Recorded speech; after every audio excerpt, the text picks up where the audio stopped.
Hello friends नमस्कार मु विश्वजीत स्वागत करुच्ची आपण मानक आज भिडियो को +3 e admission Odisha 2024 phase 2 online application को इम्पोर्टेंट इनफॉरमेशन जदि आपण को फेज 2 रे अप्लाई करने को सुजोग मिलूनी जदि आप फेज 1 रे एडमिशन करिसेंती तो आपण माने फेज 2 रे किभली भाबे आपण अप्लाई करिवे किभली भाबे आपणकर ऑनर्स एंड कॉलेज को चेंज करि पारिबे ए नै इम्पोर्टेंट इनफॉरमेशन रही आपण मानक पई तो वीडियो को एंड जाय देखबा सह चैनल को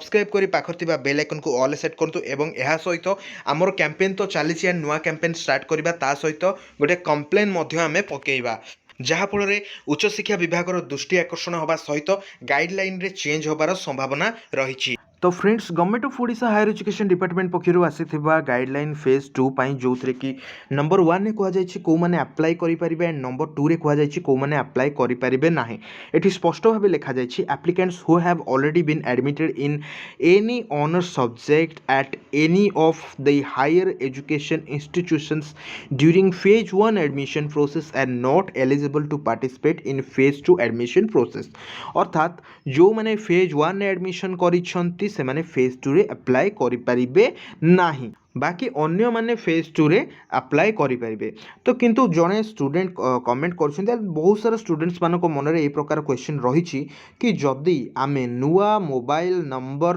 एंड पासवर्ड साहाय्य रे एटा को आमे नुआ mobile number and password generate करी कि आमे अप्लाई करिबा तो ए केस रे आमे अप्लाई करि परिबा कि नाही। तो एठी फ्रेंड्स देखंतु दुईटी संभावना रही काहे कि ना आमे तो एमिति कोनोसी ट्रायल मध्ये नैने तो एठी कोन हबो ना देखंतु आपण नुआ मोबाइल नंबर एंड पासवर्ड आपण जदि क्रिएट करूछंती ताहेले आपणकर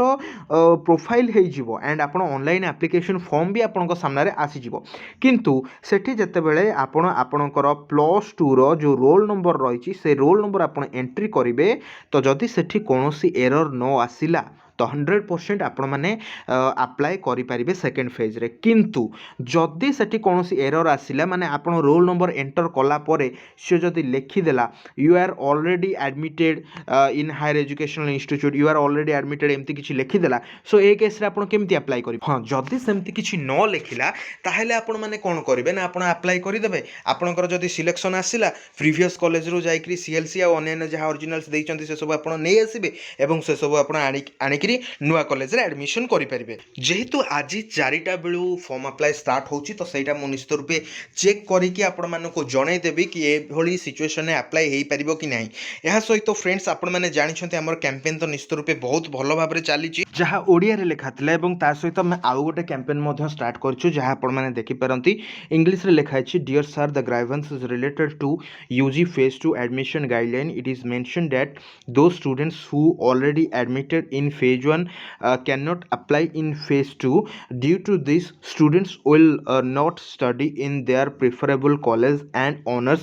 kindly make a slight modification in the guidelines so that admitted students can apply for change of college and honors ता सहित मु आपनकर कैंपेन मध्ये एठी लिखि देछि कि फेज +3 फेज 2 चेंज गाइडलाइन तो एई भली भाबे मु एटा ऑलरेडी लिखि देछि जहार लिंक आपण माने हमरो डिस्क्रिप्शन रे पाई जिवे। एहा सहित गुरुत्वपूर्ण कथा होछि फ्रेंड्स आपण माने 1800345677 एई नंबर को आपण माने कॉल करके निजर ग्राइवेंस जणांतु ठीक अछि 1800345677 जहा कि आपनकर साम्स हेल्पलाइन तो साम्स पई 1 प्रेस करबा को कहबो तो सेठी जे भी कॉल उठेबे आपण ताको कहबे एई बळी भाबे प्रॉब्लम होउची तेनु आपण माने हमर ग्राइवेंस टाको नोट करके ऊपर को एठाको पठांतु तो सेटा से माने पठेले जहा कि उपरिस्थ अधिकारी मानकर दृष्टिगोचर होबो जहा फल रे से माने एटा डिपार्टमेंट को ए प्रस्ताव देबे कि गाइडलाइन रे स्लाइट मॉडिफिकेशन करा जो एंड जो माने एडमिशन करिसंती से माननकु